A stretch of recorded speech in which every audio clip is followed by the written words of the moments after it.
Because let's remember that the 28 points included the provision that Ukraine will become a neutral nation, that it will not become a member of any Western military alliance.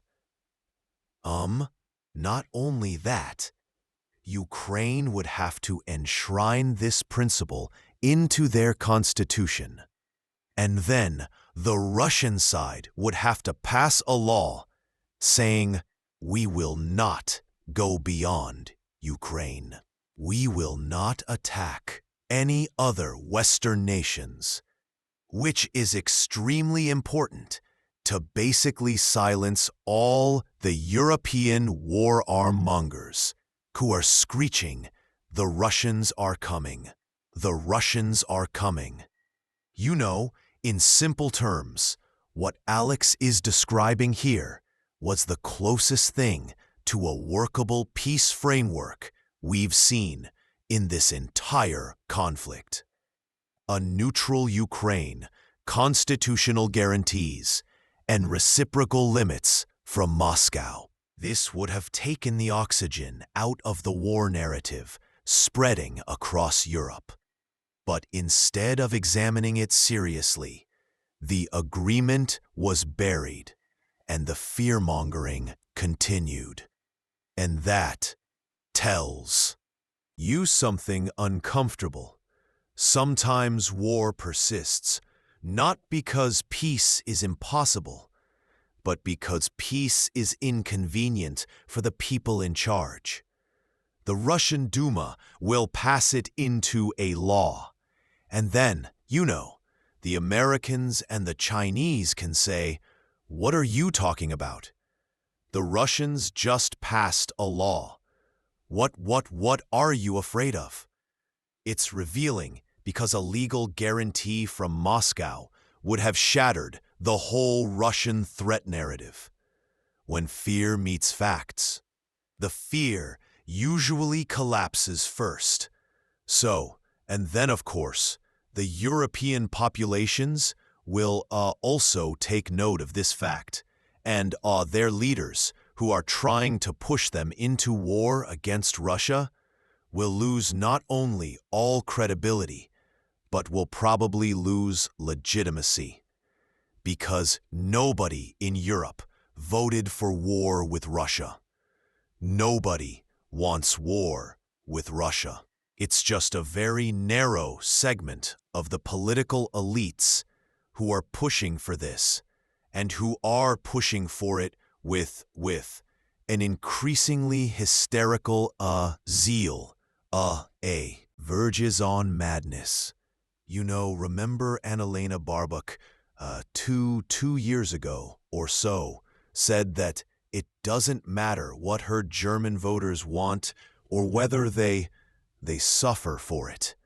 But she is, you know, she puts Ukraine first. And now, just the other day, German Foreign Minister, Johann Wadepool, can't remember that name, Johann Wadepool, he went on television and he said that, you know, this was in advance of these talks. If Russia doesn't submit, then we are going to get directly involved in this war.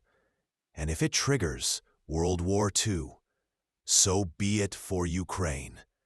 And this is the breaking point.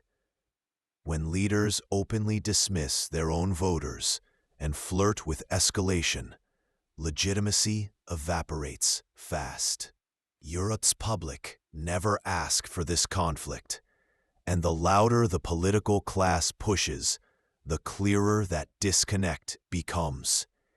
He said something exactly to that effect, which is completely insane. I don't know on whose behalf he's speaking, but he's certainly not ... And so, you know, the rift between the people, the supposed constituents of European democracies, and their mad leadership is growing wider and wider. And it may be for that reason that the Americans are anticipating, or maybe even helping, a wave of regime changes in Europe. And they may be, they are doing so by supporting parties like IFD, Day in Germany, by supporting Viktor Orban, Robert Fitz, and so forth, all the anti-war, leaders, and at the same time, pushing forward were the anti-corruption probes, which are already bagging some big fish, like the former, this week, former, European Foreign Minister, Federica Mogherini. She got arrested, and her offices got raided.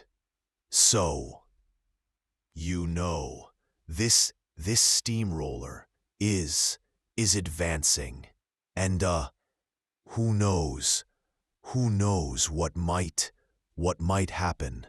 And that's the real story here. The gap between European citizens and their leaders has become impossible to ignore.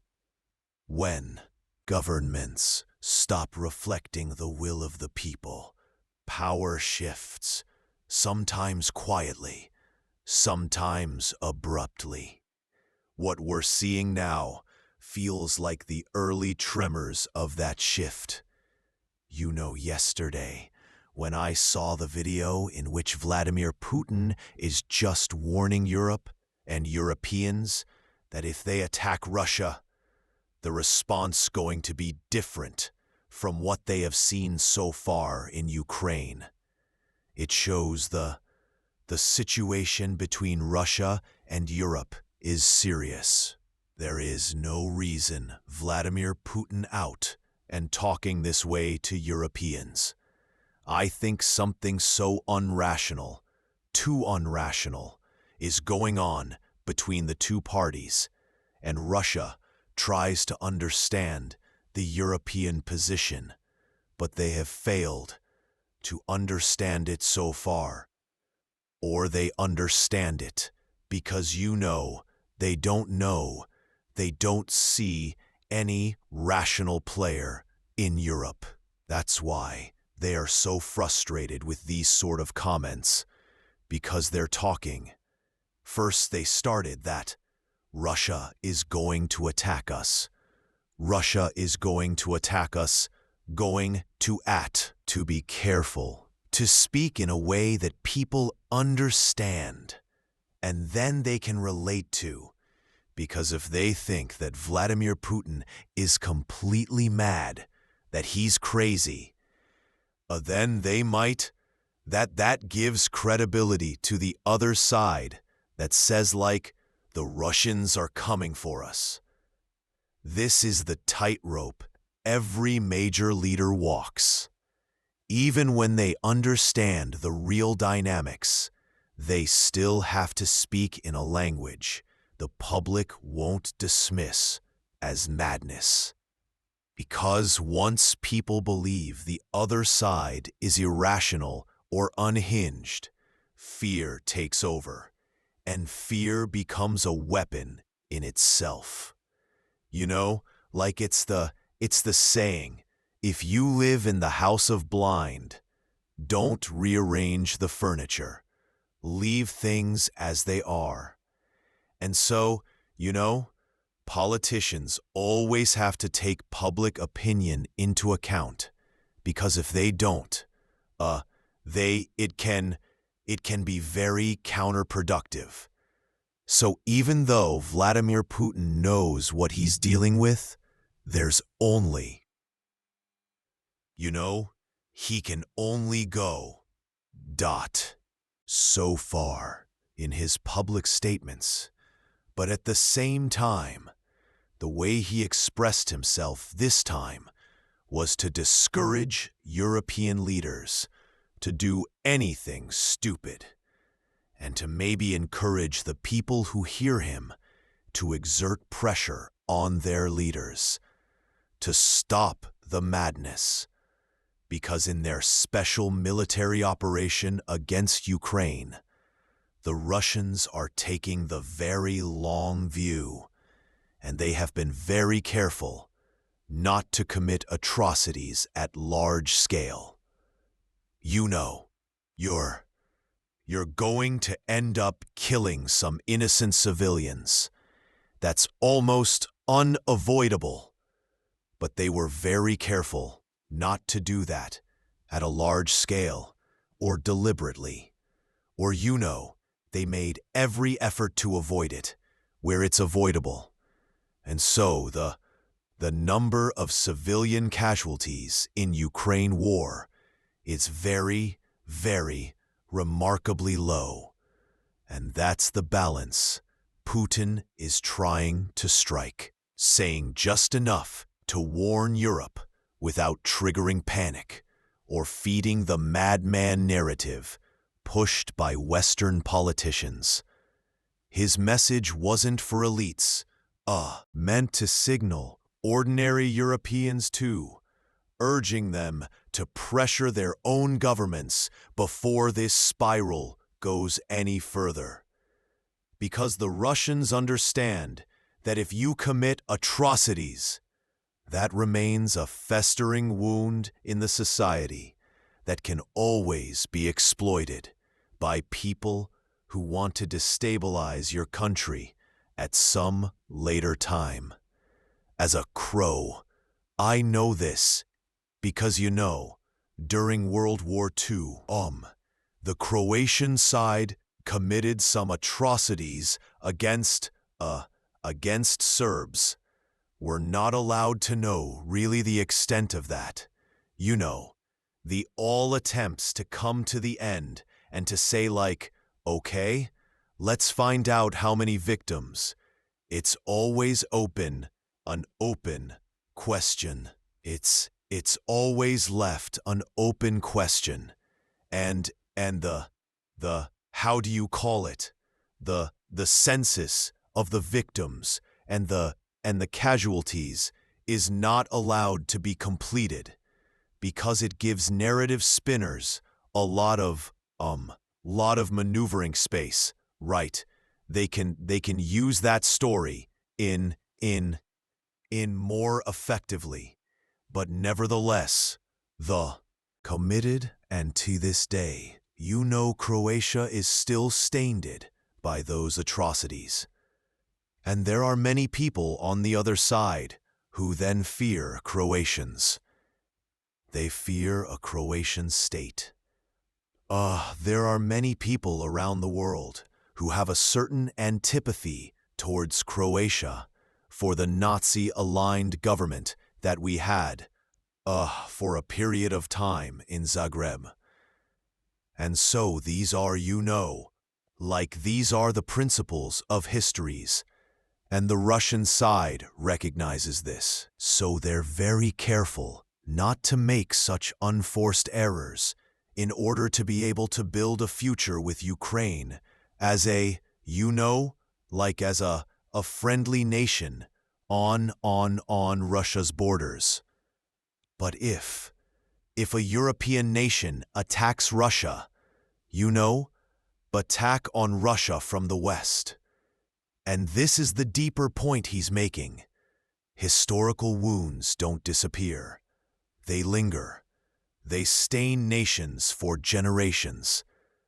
And they can be weaponized by anyone trying to destabilize a region. Russia understands that reality, which is why it's avoiding the kind of atrocities that would poison any future relationship with Ukraine.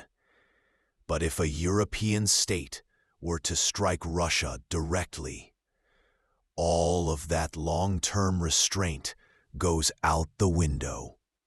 That's the line Moscow won't allow anyone to cross. Well, Russia can cover them in Kals and Arnik and Burvesniks and what have you.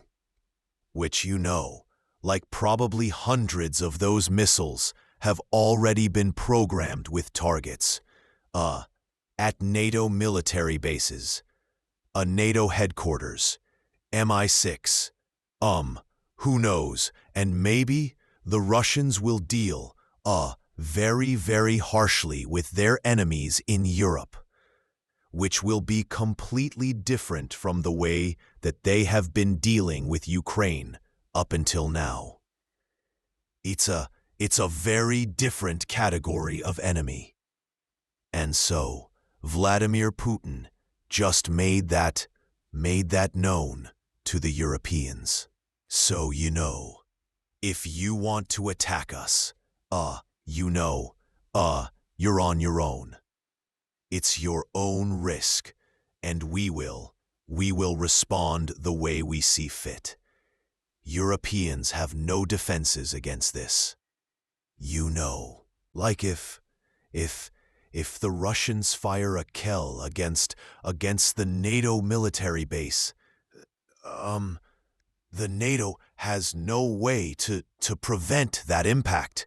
And who knows, what targets are already programmed into Russian missiles. And this is the part Europe can't ignore. Russia's message wasn't bluster. It was a reminder of the asymmetry. If Europe turns this into a direct fight, Moscow won't treat it like Ukraine. It becomes a different conflict entirely. One Europe simply isn't prepared for. That will, probably what we've seen in the 12-day war between Iran and Israel will look like a picnic compared to what Europe will receive.